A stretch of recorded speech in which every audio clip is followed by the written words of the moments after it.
बाई DJ राजा शेखवा कर्म होते वही आवे का आऊंगा भुलावे तो नहीं भुलाओ काबर जान था काबर इंतजार के घड़ी हा अबर जना थे मोर रानी सही बातेगा एकरो तो कहा थो ना काके घर सब बूता कामला भुला जावे तो भुला जावे हाँ लेकिन मोर वादा ला झन भुलावे ना नहीं भुलाओगा आवे का आहूं ले देखे लगे ले चल करमाना चेला आवे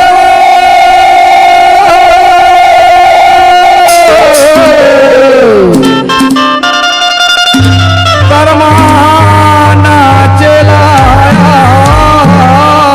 आवे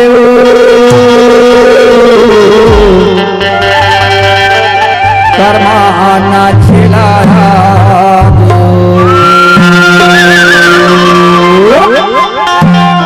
डीजे राजा मोहते हमर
मायावारी कर्मना चेला